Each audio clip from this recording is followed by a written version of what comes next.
So head to our website. You can also download the document, which has been made live this morning.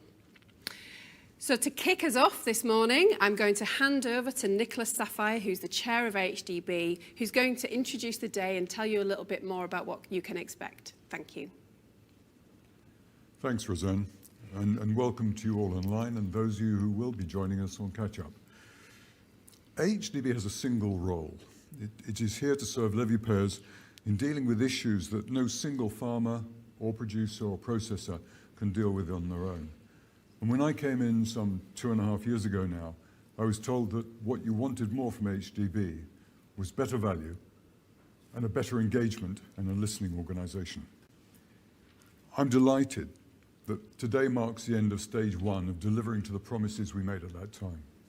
We've cut the costs significantly and we've changed the culture. Today starts the beginning of stage 2. You've involved yourselves and shaped the future, and today you're going to hear from your councils.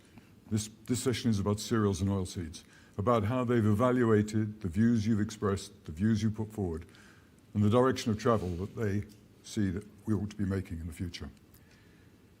It's important for you to note that it's the councils who make the decisions about where the funding is spent and whether we deliver or not. So they need to get an input from you. They'll present their thoughts to you for the next hour, answer your questions. But as Roseanne said, success is not just about today. It's going to be about you coming to us with your views over the period ahead, and particularly coming to the events during the winter when you'll be able to express your views.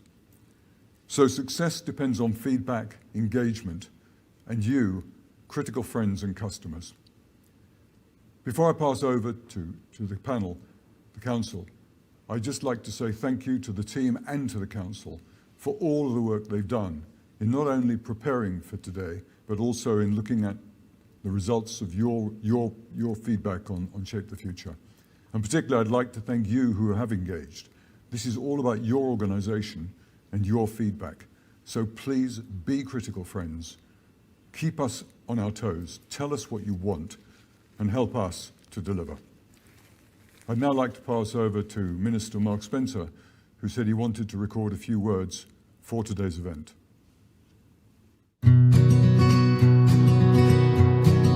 Hello everyone. This open meeting is the culmination of the start of the process to change AHDB, a process that began with DEFRA's request for views on the organisation and followed up with the Shape of Future programme, aimed at giving levy payers a greater say on how they want their levy invested. Further to that valuable feedback, AHDB's sector councils have listened, and today marks the launch of AHDB's Delivering the Future of Farming programme, with the launch of new sector strategies for AHDB sectors: beef and lamb, pork, dairy, and cereals and oilseeds. While each sector has its own priorities, the common thread remains that these sector strategies are all aimed at helping to deliver a better future for farming. AHDB is an important part of the farm support network and plays a valuable role in the industry. This supports the government's wider commitment to supporting farming and the agri-food sector, and the role it has to play in contributing to economic growth.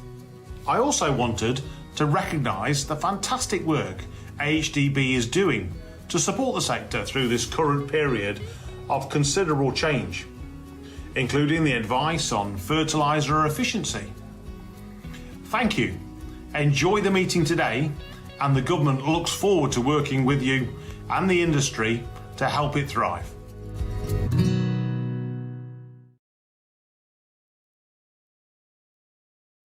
Nicholas, for those words. Right, remember you can ask a question at any point during this session. Head to polev.com/AHDB and we'll answer your question as much as we can. Right, now I'm going to head over to Stephen Briggs, who is chair of our Cereals and Oilseeds Sector Council. Thank you. Good morning. I'm Stephen Briggs. I'm the current chair of the Cereals and Oilseeds Sector Council. Like you, I'm a farmer and a levy payer, so I'm really committed to making sure that what AHDB does is a success and it meets your needs as levy payers. Through the Shape the Future programme, which culminated in the votes back in May. We heard many of your views really from right across the cereals and oilseed sector. And over the last few months, we've been directed by your views to create a plan for the next 5 years, which the Sector Council for Cereals and Oilseeds will endeavour to put in place and enact. And please download that document and refer to it. But really, it's prioritised 3 main themes, which members of the Sector Council who are with us today are going to do a deeper dive into more detail. But those 3 themes are around trusted variety and product testing, and Patrick Stevenson will look at that in more detail, around independent practical research and market intelligence, and Dave Bell will look at that in more detail, and working across the supply chain, and Tom Clark will look at that in more detail. And these are the main priorities that you've told us are important to you. This sector plan for the next 5 years is really just the start of the conversation, the start of the work that we'll be doing here at AHDB. We want to continue to get your views and your input, and as your needs for information and tools and knowledge change over time, we will aim to adapt what we do in AHDB and at the Sector Council level to meet those changing demands. We recognise that research and knowledge exchange is important to cereals and oilseeds and to you as levy payers, and we need to improve how we as an organisation engage with you, and today is the start of that process. So I would also encourage you to attend as many of the autumn and winter events on monitor farms, strategic farms and business groups as you can. Speak to the Sector Council members and the KE team and share your views and really tell us what you want and what you need. So go online, get a copy of the Sector Council plan. All our details and names of the Sector Council are within that plan, so you know who to look out for. Attend those events, and let's continue the conversation to make sure that we meet your needs. So what I'm going to do now is hand over to Patrick Stevenson, who's going to take us through the first of those 3 themes around trusted variety and product testing. Patrick. Thank you, Stephen. My name's Patrick Stevenson. I'm an independent agronomist in North Yorkshire. I currently sit on the Sector Council, and I'm head an RL Wheat Committee, and I've also been given the dubious task of being the RL Steering Committee Review. Now, the RL has been reviewed multiple times over the years of its existence, and through that period of time, it's always been robust. It's provided information that the industry has required. You as levy payers rated it very highly in the levy payer survey, and it was also rated very highly in the recent vote in May. So we know that this is a tool that is well used by farmers, it's accessible, and that part of it we accept. However, as a part of a steering committee and a part of a review committee, we have to look forward.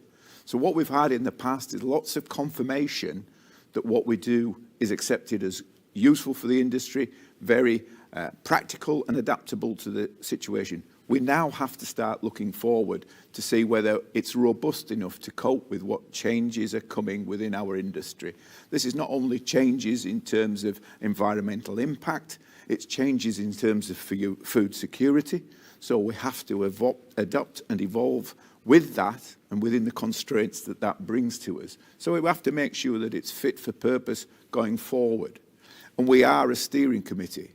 So what we want to do is engage with you, the growers, the levy payers, for information and ideas that we can put forward as a recommendation. It is a consortium. So we can, as a steering committee, look to be very adventurous with our opportunities that are there, and then it can be taken and assessed, and what can be implemented can be. What I can say is we can't do everything. You know, even looking at variations that are within that seem very easy.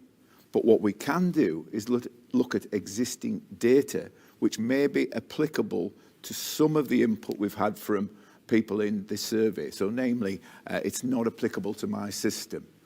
Well, I believe we've got the data and the data down the system that actually could give you a big steer on whether that information's there. Our challenge as a sector council and our challenge as the AHDB employees is to make sure that that data is accessible, and therefore a grower can get information on whether there's some drought tolerance or how it's performed in a particular soil type in a particular area.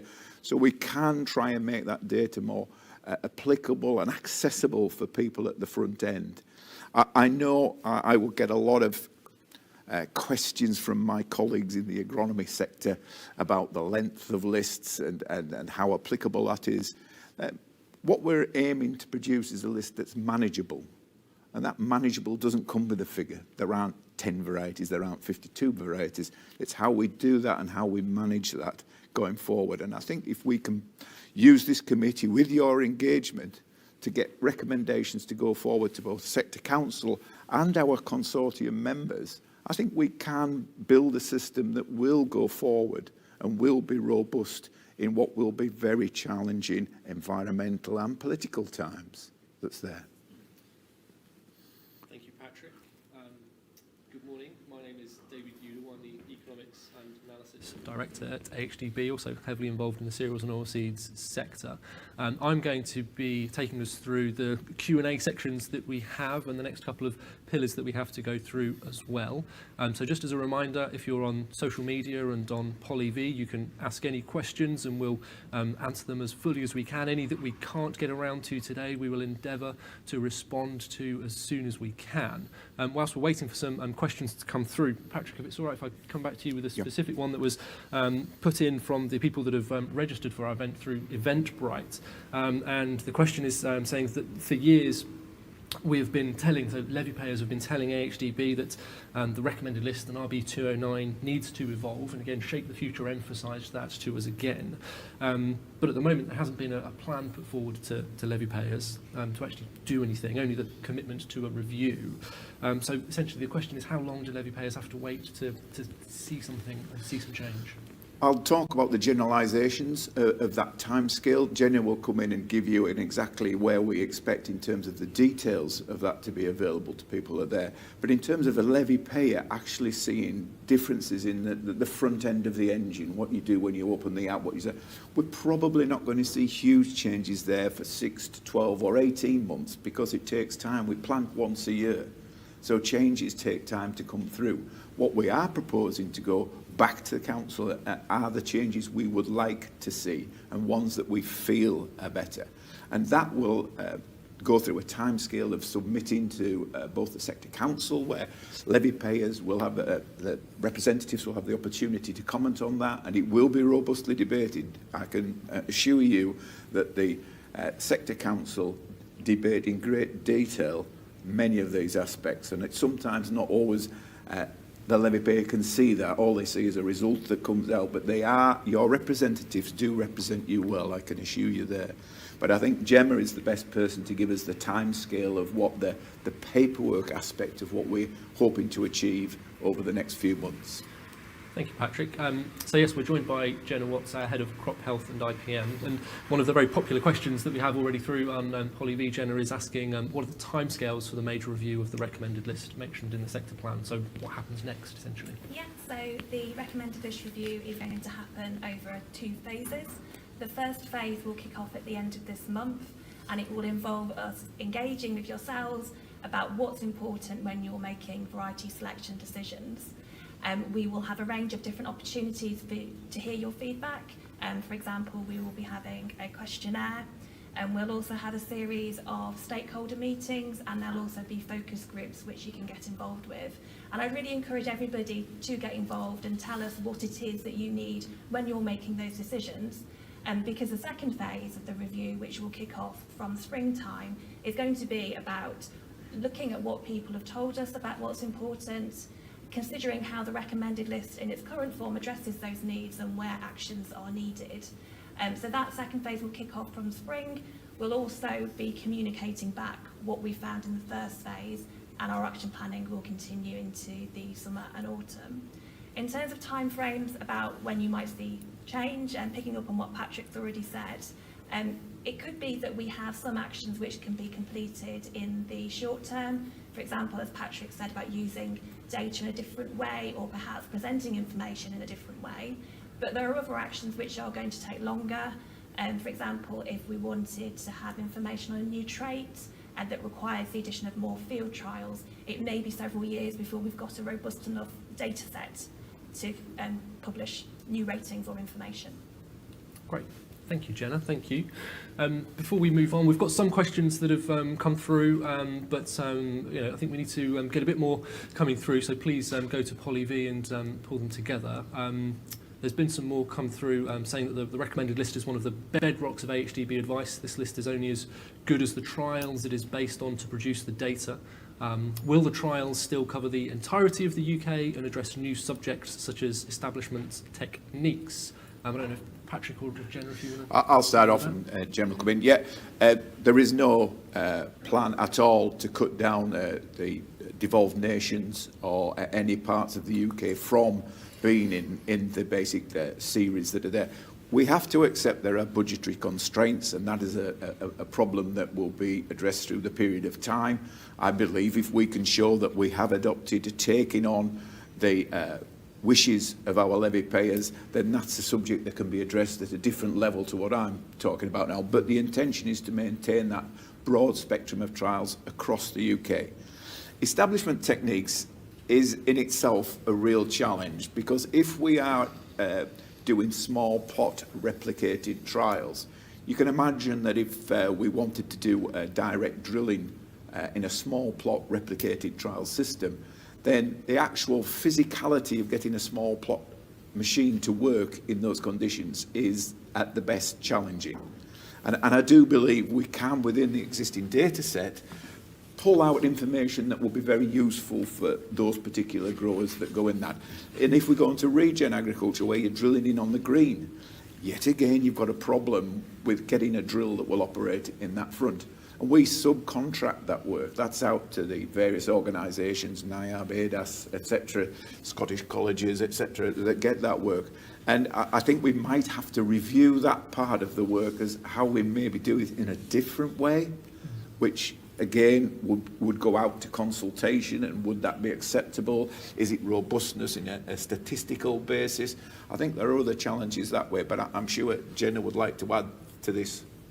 Yeah, I think an important one for me that Patrick you've just mentioned is the question about robustness. So once we've heard, a different establishment techniques and is information needed or anything else, it's the question of what do we need to do in order to provide significant robustness to deliver that need. And it might be that we can do that relatively straightforwardly by looking at the data set that we've got, or it might be that we need to consider adding something new in. But these are exactly the types of discussions that we need to be having over the coming months. Great. Thank you both. Thank you. So another question that's come through is asking if AHDB can lobby the media around the IPCC's change from measuring CO2 in agriculture from GWP 100 to GWP star. We have Tim Rycroft, our CEO, in the room with us today, and I'll come for Tim on a comment about lobbying in a second. But we have Ken Boynes, our Divisional Director for Services, and obviously this is moving into the area of environmental work, Ken. So could you just give a quick review just around exactly what AHDB is doing in that area at the moment? Yes, well, there's a couple of things. Maybe I should just comment on the lobbying first, and I'm sure Tim will build on that. Fundamentally, lobbying is the role for the farming unions and other people like that. Well, we're about providing information and the analysis. Now, we can do that robustly, and I think it's really important that the media have a really good understanding of all the debates and discussions that are going on. And we work very closely with all the other industry organisations, the farming unions, the membership organisations, to make sure the media have a really good understanding of all the issues. In terms of the environmental science, we all know there's all these debates about how do you measure things. We all know this is very much an evolving an approach. We know that the science says that the climate is changing, that we need to adapt to things, we need to change things. We've got to move towards a more sustainable system. In terms of the specific issues around GWP 100 and GWP star, it's one of those things that's a very, very active debate at the moment. And it's the one thing we are contributing to that debate behind the scenes. We're talking to the other unions, and we're putting those things forward. It's something that's very actively being looked at the moment, and we will be publishing more information on that in due course. I don't know if Stephen wants to add anything to that. I think only to add that actually, as you said, Tim, Ken, sorry, it is complex and it is evolving. And I think AHD's position is to help gather that scientific evidence together to help the debate move forward, rather than having polarised views of what's right and wrong. So our position is very much about progressing the debate rather than actually lobbying in any particular way. And perhaps Tim will talk more about our role of where we can and can't lobby. Great, yeah, thank you. Tim, do you have a view as to what AHDB can and can't do from a lobbying perspective? Thank you, David. It's a good opportunity to address a question which quite often we get about the role of AHDB as a lobbyist. We're actually, because the levy is collected under the power of statute, the levy is regarded by government as government money. And for that reason, we're expressly forbidden from using levy funds to try and persuade the government to change its policy. So lobbying in its strict sense is beyond our powers. But what I do think we can do very effectively is use what you might describe as our soft power. The fact that we have a huge amount of expertise and wisdom within AHDB about issues like the environment, to ensure that these debates are really well informed. So while you won't see us performing the same kind of advocacy role that you would see the farming unions do, what you won't see is us behind the scenes providing information, data, insight and experience to make sure that those kind of really important debates about things like GWP 100 to GWP star, people really understand the difference and the consequences of making the change. So we'll continue to be an organisation which informs the debate and tries to make sure that decisions are made on the basis of the best quality information and insight, but we are prevented from being a public advocate in the way that the farming unions might be. Great. Thank you, Tim. Thank you, everyone, for that. If it's okay, Patrick, if I can come back to you with a more technical question that's come through. The question is, how can we minimise the effect of aflatoxins and fuminicins on cereals? That's a good question. There's a nice get out of jail card for you if you've never heard one before. But I think you've got to understand when we're dealing with all of the mycotoxin complexes and the various diseases or airborne diseases that can be in wheat, that the season and the weather factors are crucial in that. But it's also multifactorial, so there are other aspects that play a part in it as well.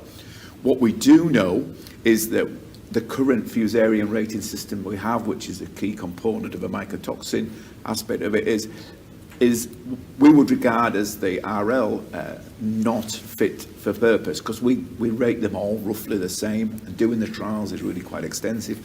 But we do know that in Germany, for instance, that they've done quite a lot of breeding, and also in the States and Canada, that have identified key components that minimises those fusarium risks, and therefore the consequences of those toxins going down the food chain that are there. So I appreciate that we've got that to go there. Any particular season can be worse than another season, depending on the rainfall, flowering, depending on this year, particularly in the south of England, we had a lot of ergot issues and bunt issues that were there, which were directly attributable to the weather pattern at the time that are there. But I'm sure Gemma would like to comment on the fusarium and how we were looking at trying to do something with that going forward.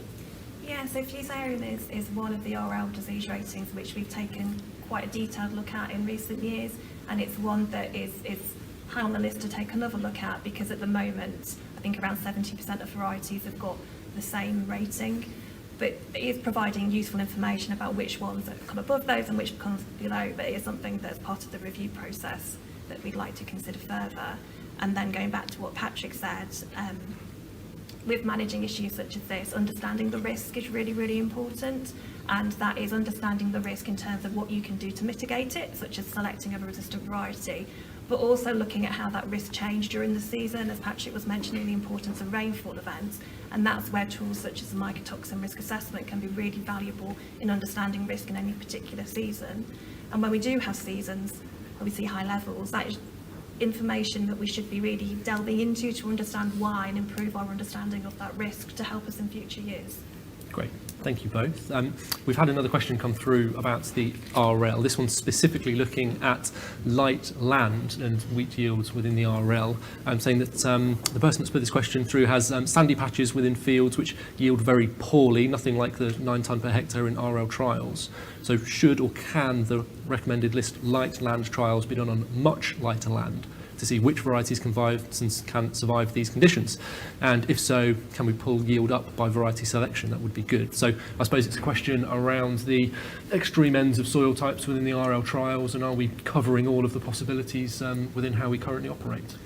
I think this is a classic example of where we have a little bit of a hole in our system as it currently exists. Because if we put a trial on a field that has those patches, it inevitably brings up greater variation across the trial site. And therefore, when it goes to the statisticians, it's regarded that it's so variable that it cannot be used in the main data set. However, for this particular grower, that information is critical. They actually want to know what that information is. And at this moment in time, we have no way of easily dealing with that. So I can remember, I think it was last year, there was a couple of trial sites that had variability due to light land, excluded.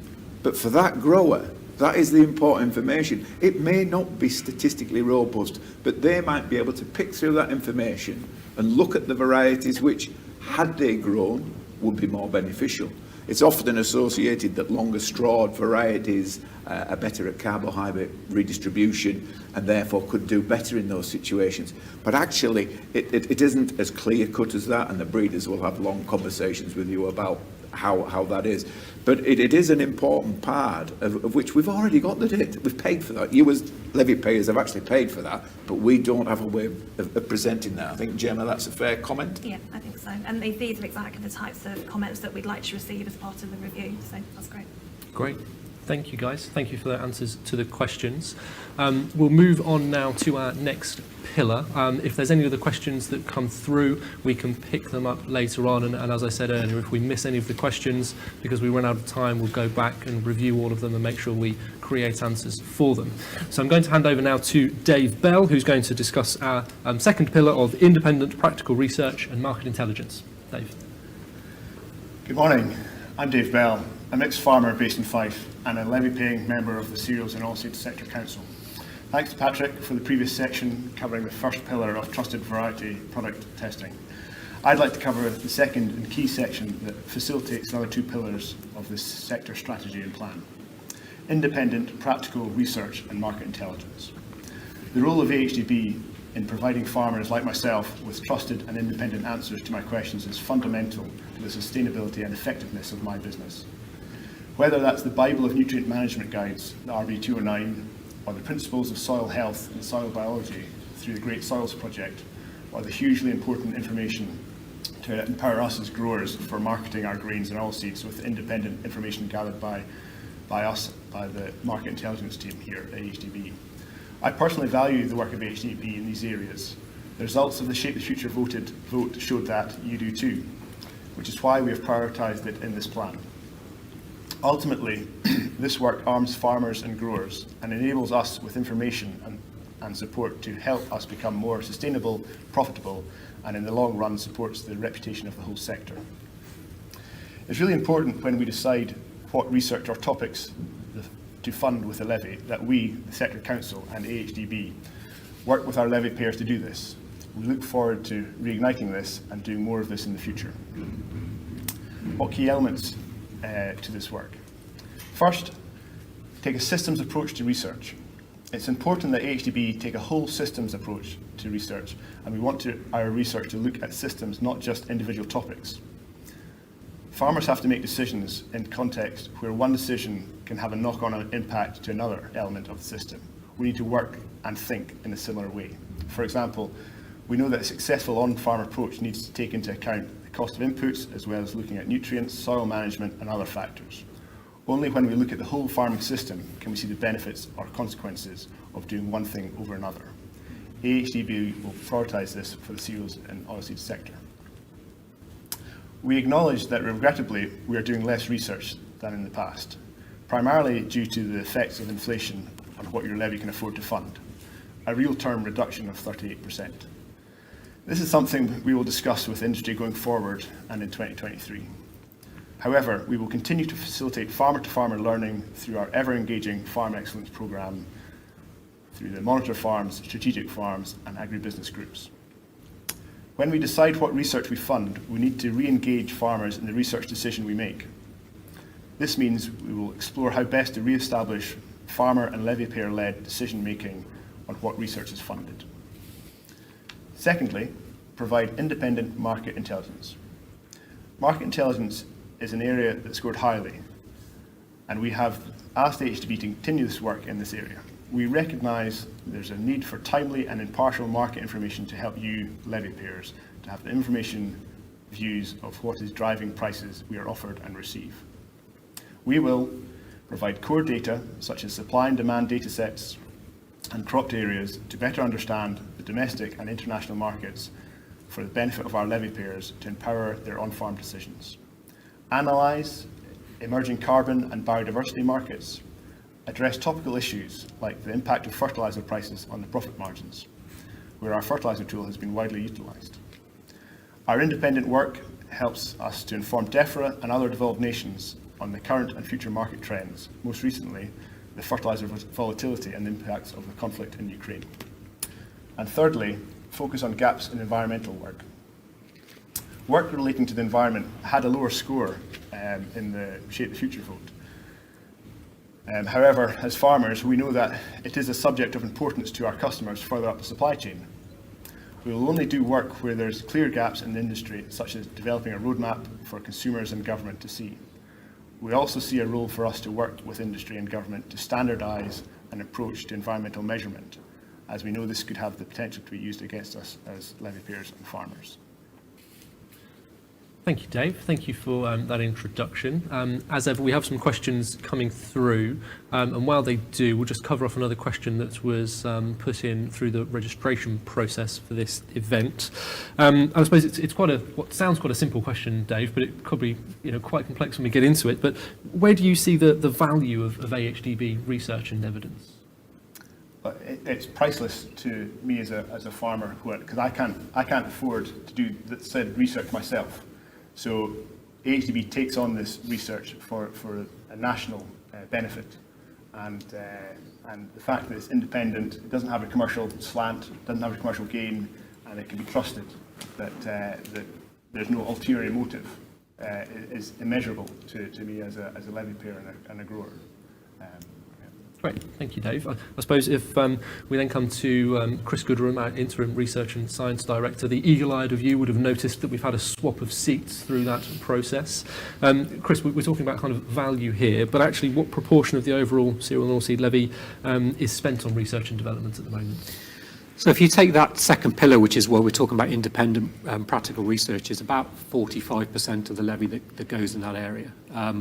But on top of that, the first pillar where we talked about recommended list, there's a lot of research and the cost that goes into the trials for the recommended list, and that would cover another 44% of the levy. So in total, you're talking nearly 90% there.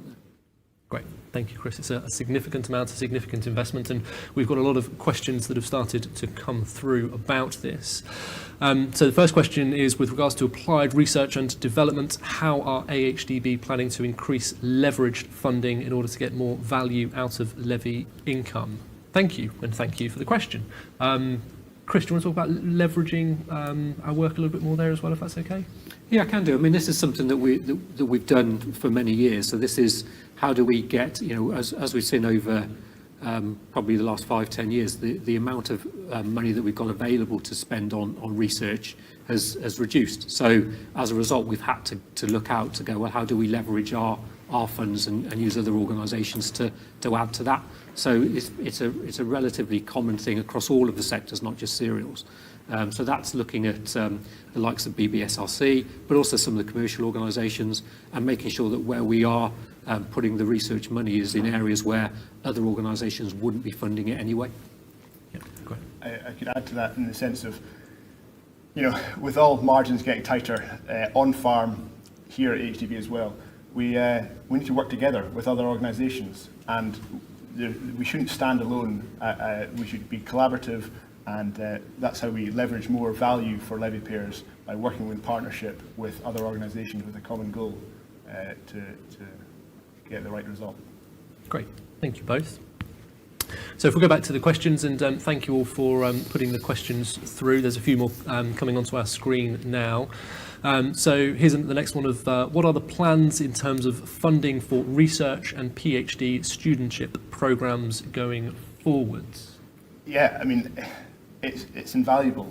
We've ourselves as a sector and wider AHDB over the years have funded PhD studentships, and as individual farmers, we can't help researchers coming into the industry, but as an organisation, we can bring new, fresh blood of researchers into the organisation or into the industry and the sector, and bring them in from other routes to let them understand the benefits of food production for agriculture.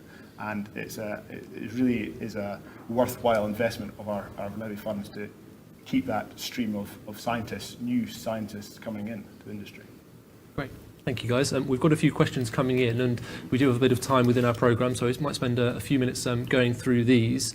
So the next question is that research is vital for meeting the future challenges of the industry, and whilst we can mine previous work for a short period, pauses on significant projects means there are increasing gaps of knowledge where we could help levy payers in addressing.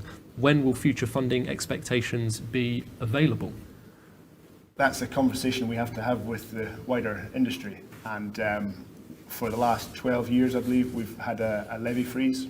So as I alluded to in my remarks, that comes to about a 38% reduction in funds.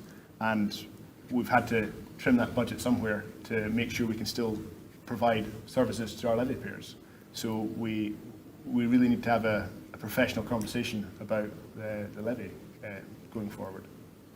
And I think I noticed actually on another question that was coming through that we have one there that says with a 38% decrease due to inflationary pressures and the loss of VAT, how is future research to be funded? Will it be a levy increase, or is CNO going to look to work in partnership? I guess we've kind of started to cover that, but are there any other comments that anyone would like to make in that area?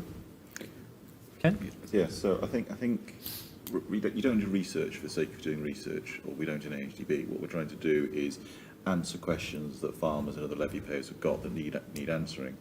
And for me, the first thing is to work really collaboratively with farmers, with other levy payers, to understand where they need an answer. The next thing you do is, does the research already exist?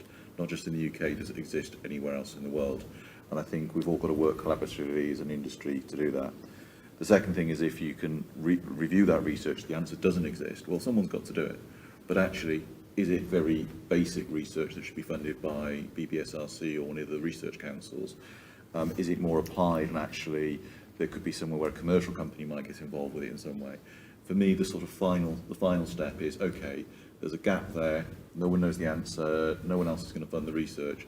Then at that point, that's where the levy gets involved, ideally in partnership with somebody else, because A, that defrays the costs, but also because it's more likely the output is more widely used and more widely adopted across the industry. So for me, that's the sort of process we should always go through.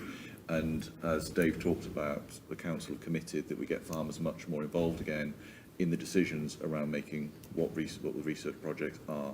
And I think that's critical. We've got to be listening very much to what farmers' practical problems and questions are, and responding in that way. And that's part of the culture change that Nicholas referred to earlier, that we're on the journey on. Patrick, would you like to make a comment on that? Yeah, I think that we know we've got this reduction in the percentage funding that's there, but also I think the key part of it is that the research has to have answerables at the end. We've often in the past funded research which may not have been deliverable on a field basis, and I think that's all it's making us is more attuned to is for our levy payers, what is the outcome of that research? And yes, we would love to have more money and be able to expand that research base, but we have to live with what we've got that's there. I think we could work much more effectively with DEFRA on a lot of this as a levy paying funding. I do think that there is money wasted within the industry, not within AHDB, but in other research programs that are out there that don't have deliverable outcomes. And I think that's where we're becoming a lot more streamlined and targeted on what we are doing. Yes, we'd love to do more as a research base, because that's where we, at the end of the day, apply that and go forward with it. And that's what we want, is the application of that research for farm use and agronomy use. Yeah, I think in terms of actually what research we can do, the Sector Council is going to be really robust in terms of looking at where the value for money is, so that your levy is spent well. And if that means that we partner with other organisations that can deliver that research in a more cost-effective way than we could do it internally, then that's the right decision. And we should be looking all the time through the lens of impact, about what impact that research is going to have at the end of that piece of research. So the Sector Council is going to be pretty robust going forward in terms of making sure that we really scrutinise, the research that we do to make sure that it meets levy payers' needs and has a direct impact and is good value for money. Great, thank you all. I still think we've got time for a couple more questions before we go on to the next section. So the next one coming forward is saying, will AHDB work with government to simplify carbon calculations with the end goal of working toward a single carbon calculating protocol that will become an industry standard to work from? Chris, I don't know if you want to start off with that, and then Ken, do you want to get involved? Yeah, I'll take that one. So yeah, I mean, I think the reality of it is we have had conversations with quite a few people in the industry about this. And I think the key point the question is asking, which is spot on, government. I think this is probably going to have to be driven by government in terms of them driving the industry of measurement or setting their own measurement methodology there, maybe linked to how carbon is measured and traded at some point in the future. It feels a little bit, all the words that often is used, a bit like the Wild West at the moment. Now, there's lots of people out there trying to do lots of really good work for all the right reasons, but we all know there's a huge disparity out there. And everybody, quite understandably, is approaching things from their own point of view and moving it forward in their way. I can understand that entirely. It probably will require government to bring that together. And yes, we are involved in discussing that with DEFRA along with all our other colleagues in the industry. Great. Thank you, Chris. Yeah, I was just going to say, just add to that. I mean, those conversations can take quite a while, quite a few years. So, I would certainly say, don't use the fact that there's a whole raft of different carbon calculators out there as an excuse not to start measuring. Pick the right one, measure with it over a period of time, because it's the improvement that you're looking to see rather than necessarily the exact number. Great. Thank you, guys. We're obviously generating a fair few questions coming forwards now at the moment, so thank you for those.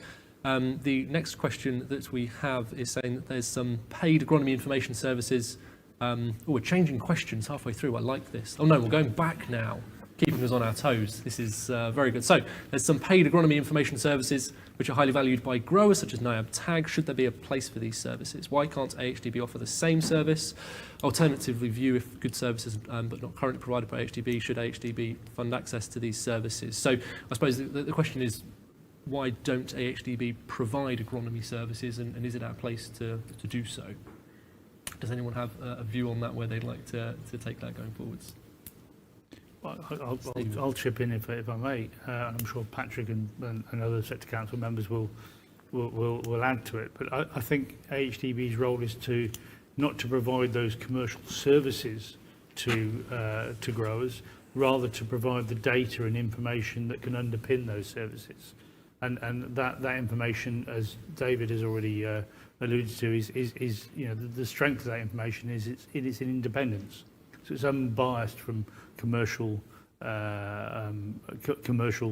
activity, but it's provided to you as growers through your agronomists, and so it's really important that agronomists as well are on board in terms of feeding their requests or requirements into the Sector Council to make sure that we meet those requirements going forward. So I think it's more about the provision of robust, independent data and information to those services rather than actually providing those services itself.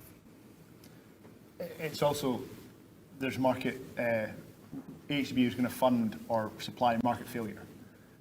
There's no market failure. There's a service out there already, so why should we use levy payer funds to provide a similar or a secondary service? I mean, it's a bugbear of mine that, for example, the RL gets represented by commercial companies And some growers come to me saying, oh, well, AHDB don't do it. I don't need the RL because I've got it from a commercial company. And where does that data come from? It's the brand recognition that we've lost. So the RL is at the base of all the commercial organisations out there. It all starts from the RL. Yeah, I think it's very important that the grower has choice. And I think that's very important. We had a state advisory system, you know, in MAF going on to AHDAS in those days. And that system doesn't suit all. And so why go back in history to try and that? What we do is provide base information that growers can interrogate. But as we've said with David, that the big aspect of it, many of these people produce pieces of information that are actually AHDB sourced. So you've got to bear that in mind, that we do supply that base information for growers to get it, and they pay for their services as they see appropriate. And I think that won't, I don't see changing, even if we have a change from detaching advice from sale. I think, again, that will still give growers a choice of how they wish to access information, and that we will, as a sector council, provide base levels of information, fill gaps. I think that's critical, that we fill gaps that are not done, because if a commercial organisation is doing it, if it doesn't necessarily have a profit-centred end, then is it going to be developed? Whereas we, as the AHDB, can look at those little gaps that are in the marketplace to provide general information for all of our levy payers that will be very useful, but might not have an economic end for a distributor or a manufacturer or a seed sales. Great, thank you all. I'm conscious of time and moving on, so we'll have one more question on this section and then we can move on to the next. As ever though, we will endeavour to respond to all of the questions that come through, so if there's any that come through when we're discussing any of the topics or after the event, feel free to send them through and we'll create our answers for them. But the final question that we have in this section is asking, do the panel believe that the DEFRA Farming Innovation Programme will help to deliver a significant proportion of the AHDB research need? The percentage commitment for industry funding to academic research seems like a real challenge. Ken, would you like to take that one? Yeah, and Chris and Stephen might want to add to it because they've been involved too. So we are actually in conversations with DEFRA and with Innovate about the Farming Innovation Programme, and going back to what we said earlier, that's another potential source of funds and working together. And it all starts with the same premise, which is where are the gaps? What are the things that farmers need answers to? And we've had discussions with DEFRA and Innovate about if we're identifying gaps, then could potentially future calls of the Farming Innovation Programme actually be tailored around some of those gaps, discuss. So those conversations haven't concluded, but they're ongoing. It's a good example of us trying to work with others to join up different pots of money to be all focused on one thing, which is practical answers to questions and problems we've got as an industry. I don't know if there's anything Chris and Steve want to add to that. No, I think that's spot on. I mean, our aim is to one, highlight where some of those gaps are, and to work with the likes of Innovate to see if we can direct the funding into the right areas. And that's not just at the academic side of research, it's all the way through to the applied research as well. Yeah, and perhaps I think there's a role there for AHDB through the Sector Council to help translate some of the outputs of research that's coming out of those Innovate programmes into practical solutions for farmers, and provide a feedback loop from you as levy payers to what your research needs are, just as this is doing today, into those Innovate programmes, which perhaps hasn't worked as well as any of us would have liked. So there's perhaps a way we can work together closer on that going forward. Great, thank you all. I'm conscious that we've got a few more questions on the screen. What we'll do is we'll go through our third pillar now of working through the supply chain. If we have time left at the end, we can come back and revisit the questions that we have at the end here. We want to make sure we're spending as much time answering your questions as we possibly can. So to move on to our final pillar of working in the supply chain, I'll hand over to our extra council member today, Tom Clark. Thank you, David. Last but hopefully not least, I'm Tom Clark. I'm an arable farmer from the Fens in Cambridgeshire, and I joined the Sector Council this year. I was part of the first batch of Sector Council members who have been ratified by the levy payers as part of the Shape Your Future process, and in future all proposed appointments to the Sector Council will also be asked to be ratified by the levy payers. As such, and thank you for ratifying me and my colleagues. As such, I'm very proud to represent the interests of levy payers around the Sector Council. 8 of the 12 members of the Council are growers of cereals or oilseeds, and we pay 83% of the levy. So there's about 17% of the levy which comes from the rest of the supply chain, agronomists and other buyers and processors of our products make up the other 4 members of the council. So we do represent the entire supply chain, and I think we're the only body that represents the whole supply chain and is independent of commercial interests. And we have resources provided by the statutory levy, and that presents the AHDB and our council with the opportunity and the authority to do things that wouldn't otherwise happen for the industry. Now, the things you've heard about already make up 90% of the money we spend. So what the work we do across the supply chain is relatively modest. It's about 10%, 11% of what we propose to spend going forwards. And the Sector Council, us who sit on it, will be your guarantee as a levy payer that we will only pursue activities and support initiatives if we can see that there is a benefit to all levy payers from going down that road, or if what would be provided by the market wouldn't be sufficient to get what we think would be enough benefit back to the industry. Now, we've had lots of feedback from the Shape Your Future consultation on our current activities, but it's fair to say that also we had a lot of feedback on something we didn't ask you directly about, which was assurance, and that comes under the heading of working across the supply chain. I'd say I am a farmer, and as I said, a majority of the council are also farmers. We have heard, not only have we heard the message that you have been giving to, there is disquiet and a vociferous debate in the sector about the future of assurance generally. And we have had those debates robustly with all the viewpoints that you might have out there on the Sector Council, and we continue to have those discussions. There is no such line to take from the AHDB regarding the future of assurance, and the future is very much up for grabs, and as I say, we will represent those views from you. Please get in touch with us more in the future. All our faces are prettily displayed on the document that we've releasing today. But we have our own views, but we need to hear from you about the future too. I think it's fair to say, though, that the overall premise of what our discussions is that we do support appropriate assurance. Assurance provides us with confidence, enables us to provide confidence for our consumers and processors about our produce, and it manages the liability when things that don't come up to standard. And I would also note that we're the only country in the world that has farm assurance as opposed to trade assurance. And we need to balance carefully the benefits of that system as well as what the consequences are that may not apply in other places. The AHDB is part of the help to set up the current Red Tractor scheme. We also support SQC. And we have taken the view, I think, that we would make our points in private rather than in public.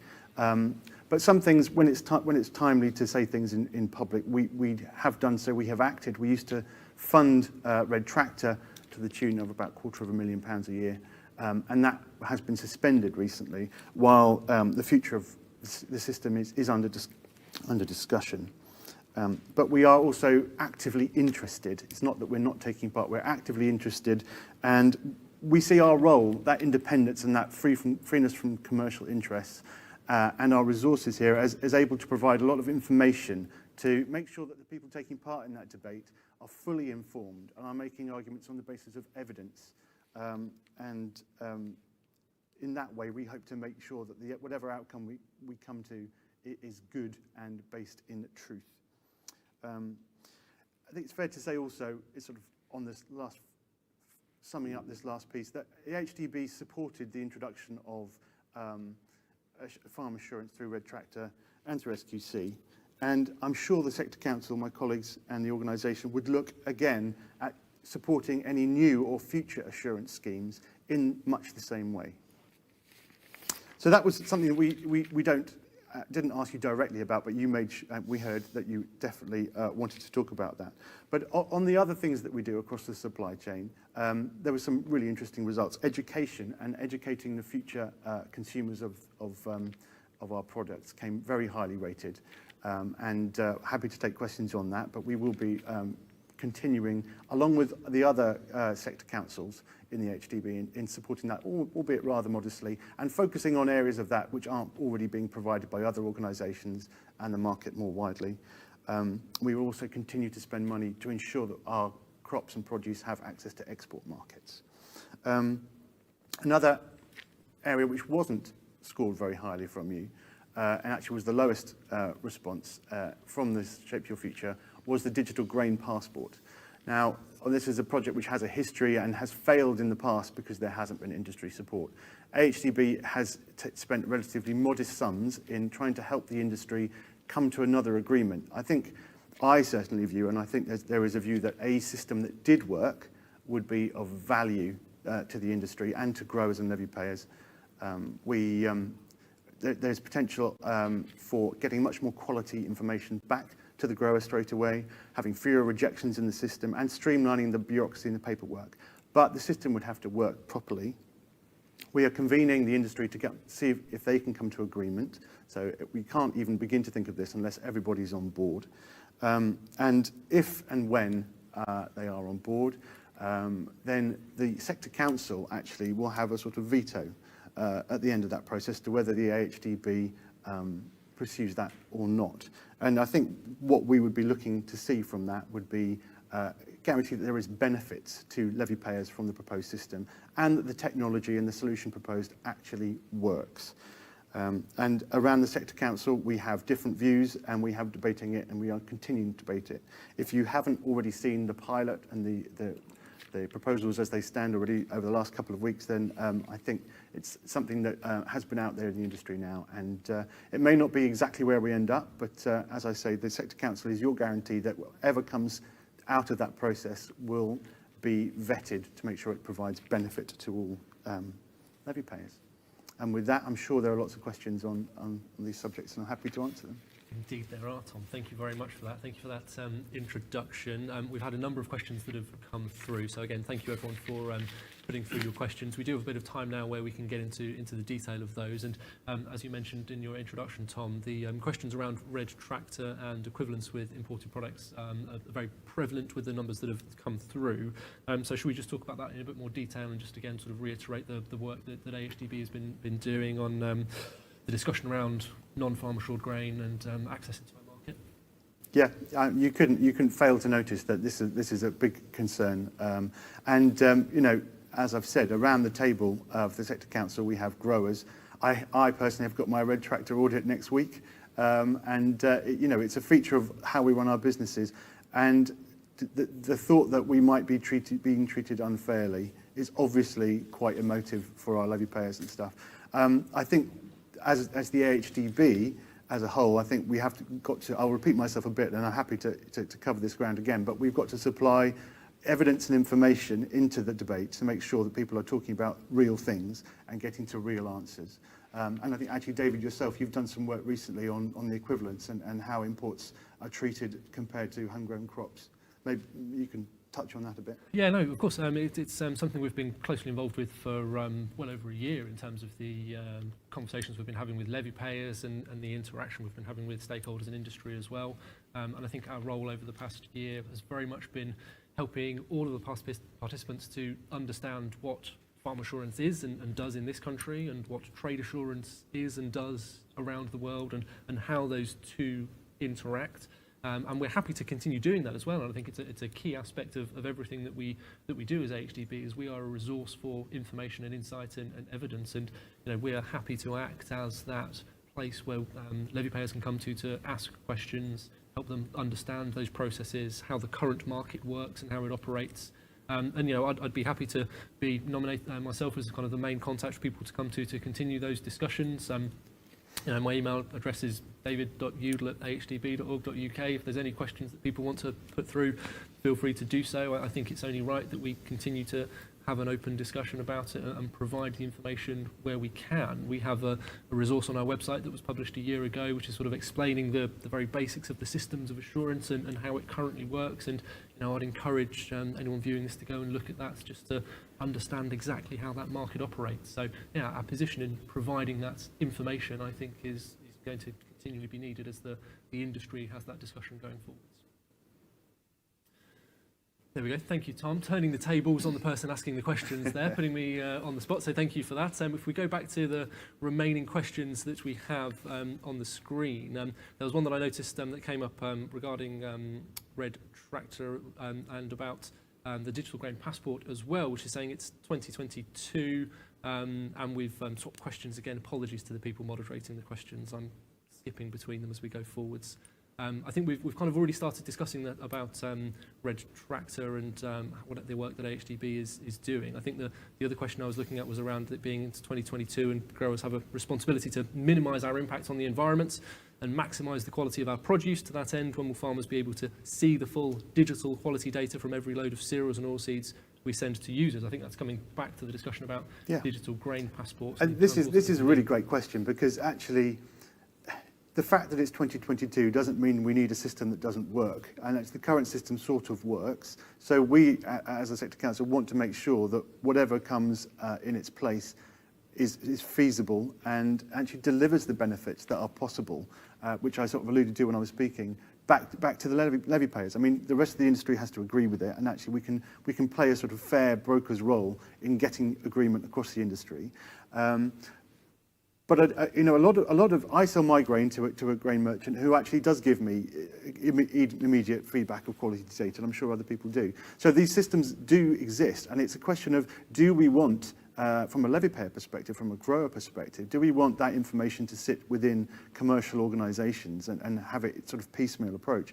Or is there an opportunity and a benefit that actually agreement across the industry could result in actually that data being owned by the growers themselves, us having control of it, and making sure that there is a standard across whoever you sell your grain to. So I think there is obviously benefits, but that doesn't mean that any solution is the right solution. And actually we need to make sure that it's fit for purpose, and that is part of the ongoing discussions we have around this.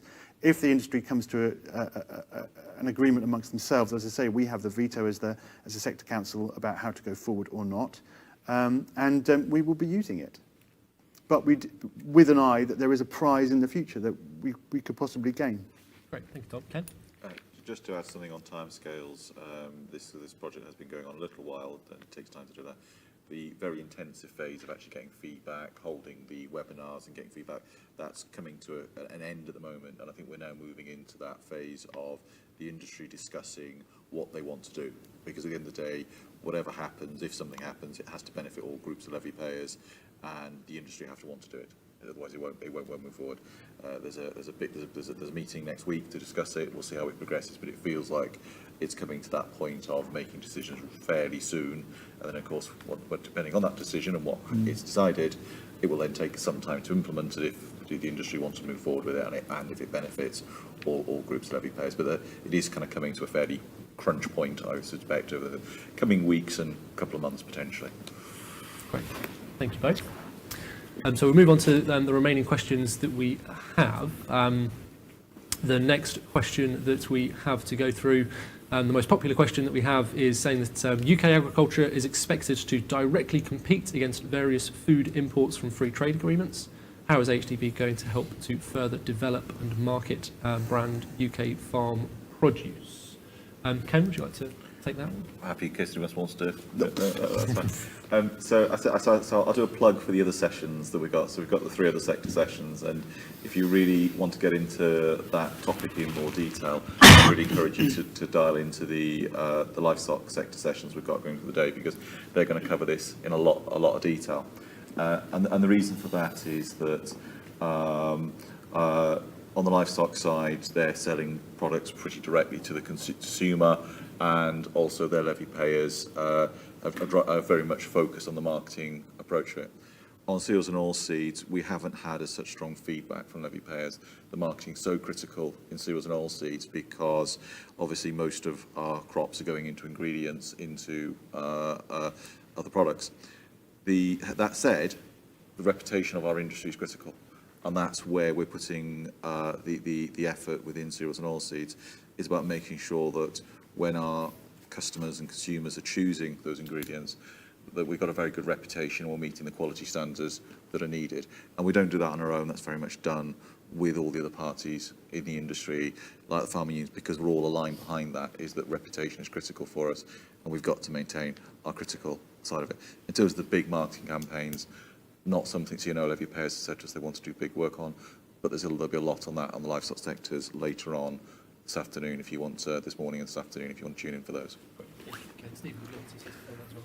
Thank you, David.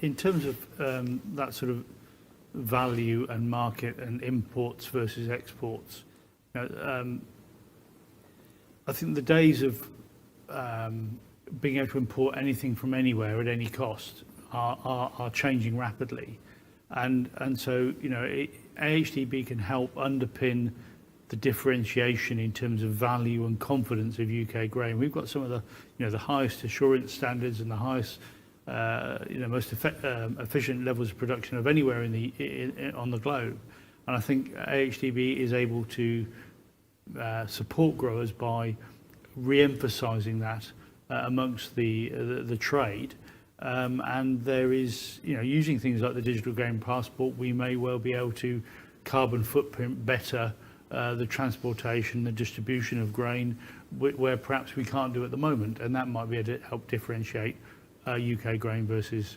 imported grain. So there's work to do to help that positioning, but I think we're up for that challenge. Thank you, Stephen. So if there's no other points on that from the panel, we'll move on to some of the remaining questions that we have. The next question is moving back to the conversation about digital passports, and that as part of a digital passport, the farmers would need to get full analysis of all delivered grain. It would help to improve future years' crops if we have full knowledge of this year's shortcomings. I suppose, if I may take a bit of a lead in that one, I think that's a key tenet of the digital grain passport. It's something that's been agreed as part of the reason why we're currently having these discussions, that there needs to be that immediate delivery of information back to farm, and that's been agreed by all participants that would be a key aspect of it. But I suppose, as a question to the wider panel, Tom, you already said you received quite quick delivery. In other areas in Scotland, there's supply chains that have quick delivery, but what kind of decisions do you think that extra information would help to improve with going forwards? Prime example is malting barley, nitrogen content. If you get your analysis back to farm, if it makes spec for low N, yes, you send a sample off before it gets uplifted, but if it on intake it fails, you know not to send the second lorry, as you've then got the ability and that knowledge to market for feed or blend potentially to lower that nitrogen content. So it empowers you to make sure you're not losing money. You've got that personal choice to where to send that bulk of grain. Great. Thank you, Dave. So the remaining questions that we have to go through, we've got a various number of questions that are coming through now. We have a question that's just come through at the top, which I think could be quite a simple one to answer, that says, did I notice that you no longer have any representation from the milling trade on the board? If so, why is this? We do have representation from the milling sector on the board. Julius Dean from CARS is a representative of the milling sector on our board, so that is an area that we are well covered for. Are there any other questions that are coming through that we should cover off at the moment? We've got a variety coming through. There's still quite a few questions that are coming through regarding Red Tractor and the position that we hold with them. I think we can talk through that a little bit more in detail. Take one of those. Yeah. Is there any other points that we feel we should be making about that on top of what, Tom, you've already said? I think a lot of the questions are very similar, just in terms of asking our position upon the scheme and our previous involvement. How do we feel about the reduction in funding of the 250k? I think that's a decision that was made by the sector councils going forward. I'd probably set separate that slightly and say, as a sector, we were only some of our funding by 40,000, to put it in perspective. Being on the council and previous board, you know, we tried to end that a few years ahead of main AHDB funding. So we were at the forefront of the put the brakes on for Red Tractor funding, but we're proud to support it because we're a development board and we're keen to help develop that assurance standard. And it's also right that now it's developed, it doesn't need our support to the same extent. And that's also what, so yeah. I think it's fair to say AHDB will be part of that ongoing conversation around Red Tractor in particular, but also assurance more generally, and any more developments. And we have to we do have this position of independence, free from commercial interests, funded with resources that can help the whole industry. And I think we have to, my view, and I'm sure the Sector Council will sort of debate this, but my view is that we have to be conscious of our role in the debate. I mean, we may well have our own opinions and we may well want other parts of the industry to make different points, but as far as the AHDB is concerned, we have to be that sort of impartial, with an eye to the benefit for the whole industry, and that's where we should focus our sort of efforts, if you like. And that's not to say that we haven't heard the debate, and we know that levy payers are interested and motivated about this issue. And you know, those, as I said before, all of those viewpoints and discussions are reflected in the Sector Council board. But that doesn't mean the Sector Council and the AHDB as a whole can change things by itself and do so publicly or campaign for one or other outcome. We are more backseat drivers than front seat drivers, and you should look to other owners of that organisation and other organisations who are involved in assurance to do more public discussions, and we are hopefully the grown-ups in the room. Great. Hopefully. Thank you, guys. Thank you. Conscious again of time and ensuring that we can cover off some important questions. I think we've covered off a lot of the discussion around assurance and Red Tractor there, and I want to make sure that we cover off all of the topics that we have elsewhere. So the next question that we have coming through is, in the statutory instrument, the number one function of AHDB is promoting and undertaking scientific research. What are the future plans for doing this? Chris, is this something you'd be happy to take on? Yeah, so I mean, I think, you know, research is still fundamental in what we're doing, particularly on the cereal side, and we talked earlier about nearly 90% of the levy goes into that area one way or another. The key is how do we move the job, and so that's where working with the farmers comes in, and that's where we need to be very specific, I guess, and selective in what we are to put the research moving forward. You know, it needs to be something that aligns to the priorities that the Sector Council have highlighted in this document. So if it does that, then there should be at least part funding or getting involved in. Great. Thank you, Chris. There was another question that I noticed coming through that was asking around the governance of the digital grain passport, and we're heavily involved in discussions with the industry about that. The question there is, how will governance of the digital grain passport work in the future? Ken, could you just give a quick review as to, I suppose, where we're at with our discussions with the industry? Yes, of course, David. So I think the initial conversations to date have been around the technical side of it. How can you make it work? Can you make it work? How do you deal with issues such as, we haven't got very good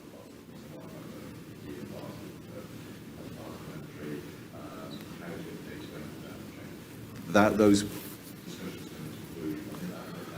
in everybody's minds in the industry on how to govern it, what's the right funding mix. And often governance and funding have to link together.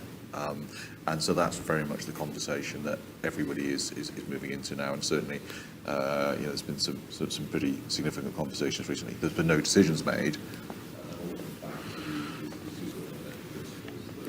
Tom has raised, which is this has to benefit all, and everybody has to move forward on it, because those are the key things. And that's our role, is to try and facilitate that conversation so the industry can decide what works for it. Well, on the role of governance, looking at a digital passport. To be frank, I think we're all aware that digitalisation is coming, and individual companies are going to be pushing forward their own digital passport. And do we not want one industry standard passport that works for everybody? But also governance and ownership. Do we want it owned by a commercial company using our data for their commercial benefit, or do we want it held by an independent, trusted organisation that represents everybody in the country? And well, to me, it's quite a straightforward answer to that. And it's not an ideal situation, but it's better to be part of it and have it in our own rights rather than giving it to a commercial company for control. Just from a practical point of view from the RL, actually we praise the RL, it's accepted in the industry as a standard, it's very greatly appreciated across the platform, but actually we don't know how much of a variety is actually being grown. If we had the digital information, we'd say, oh, this actually supports the RL. It shows that the varieties we have selected have actually been value for money for the industry. They've gone through. At the moment, wheat gets delivered. So I'm not saying that the digital passport will, but that information, and so I say again to people who are engaged, if we can get an information supply chain back of the varieties we have selected that have been taken into industry, and that then supports the decision-making process, and any review we have can then be said, this has worked because that has happened. So from that point of view in terms of the industry, and for instance in malting barley, it would be relatively easy for that, with a limited number of varieties, to get that support through to the winter barley board or the spring barley to inform them what has happened in that aspect of it. Great, thank you guys. I think we can all agree that the industry we operate in now, that data is the key thing that underpins everything and all decisions that are made. I think we have time for a couple of final questions before we have to wrap up, and the one that's come through here that's top of our list is, to what extent is levy-funded AHDB research and development data subsequently sold back to growers via other commercial industry outlets? That's a very good question, an in-depth question. Would anyone like to go for that? Stephen, do you want to kick off? I mean, I would say a lot. There's a lot of information that data and information that AHD provide that trusted advisors, agronomists, business advisors use. And I think it's really important that those trusted individuals acknowledge where that data's come from, rather than saying it's their own, because use it or lose it. Ultimately, if as levy payers you're funding it, you need to recognise that data has come back through third parties to you. Should you be charged for it? Well, that's a separate conversation you've got to have with your service provider. But ultimately, there is data, that's in industry magazines, that's published on a weekly basis, that AHD are providing and are underpinning. It's important you as levy payers know where that's come from, and then it's given value by the people that are providing it back to you. Great, thank you, Stephen. In terms of a final question, we have one here from Simon Seaward. Thank you, Simon, who's been watching on YouTube, asking, how are monitor farms and strategic farms evolving to meet your aspirations to deliver? If they are one of your primary outlets, they need to change. Great people and events, but much of the same. Who would like to take on that? Is anyone a view of monitor farms and the direction we can take in the future? I have to jump in, but stop me if anyone else has got better points. But I think actually we need to focus on knowledge exchange, because all of the stuff we've been talking about, how that gets communicated through, and although what the Sector Council is going to be doing hasn't changed very much from before Shape Your Future, I think what will change is how we do it and the way we interact with levy payers, asking for your input and assessment of what we're doing, but also us going out more. And I think the knowledge exchange networks through monitor farms, strategic farms, but all our other events is vital in putting our best foot forward and making sure that we are delivering benefit to all the levy payers. So that communication, that two-way communication from AHDB to levy payers, I think is vital. And the way to do that is through the knowledge exchange and through the existing ones, but looking also at new ways to communicate with levy payers as well and to receive their thoughts back to us. So I think it's really important. And possibly, if we're going to take one message away, I would want it to be, yes, what we're doing hasn't changed that much, but the way we're going to be doing it, the way we're engaging is going to be the big change from cereals and oilseeds. Yeah.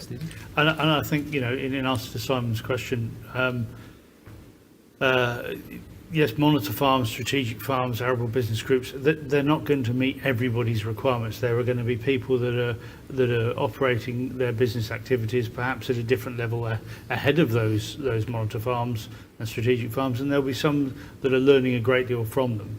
So, you know, as I said at the beginning, we will aim to try and adapt what we do both at the sector council level and through a knowledge exchange, the knowledge exchange program. So if you've got ideas how they can better deliver to your needs, come along to those events, feed into the KE team about what your needs are and how they're best delivered to you, and we'll look at how we can do that for the, you know, the people at the either end of the spectrum.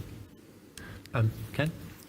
So, I have to think we have to take on that some of these ideas have been done in other countries, and therefore we have adopted techniques that may be available in other countries. The consequence of that is you actually know the history of these and how those processes have worked in other countries. So it's fair to say that the AHDB and the team behind them are aware of the New Zealand version of that and how it evolved into a different type of delivery system. So we've basically picked the low fruits at the moment, those that are willing to do it. You know, there aren't a huge number of those around. Those that maybe had interest in systems that would draw people in to the event, and that we fully appreciate that will now evolve. Whatever that evolution is what the feedback we want. And Simon, I think it was, put it in there, has already stated that, you know, let me see what you want to do next type of thing. And that's part of what this is all about. Yeah. I think it's a great question, because it's exactly one of the questions and debates that's been happening in the sector councils, and it's about how do things evolve and how do things develop.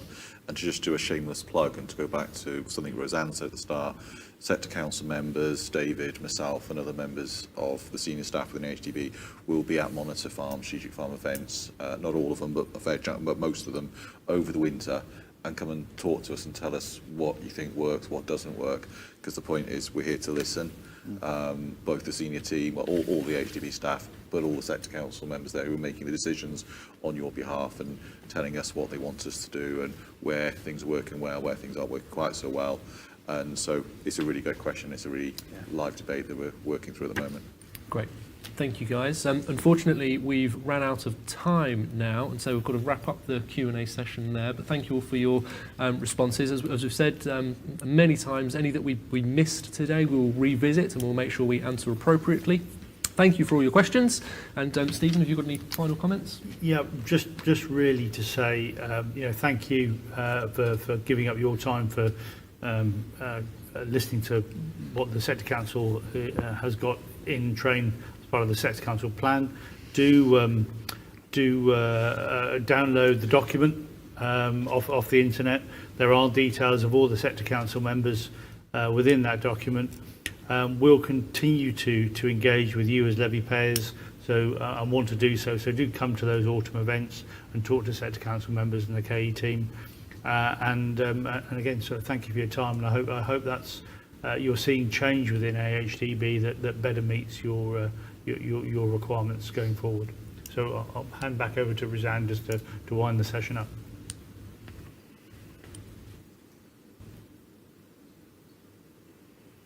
Excellent. Thank you ever so much to our panel for their discussion today. I really hope you found that interesting and that you've learned something about the work that AHDB does on your behalf. And thank you to you. Thanks for tuning in. This has been a live event, and we've had lots and lots of questions come through. If we didn't quite get to them all, then we will follow up with those, and we will make sure that we're answering your questions. And don't forget, you can download the document right now. It is on the website.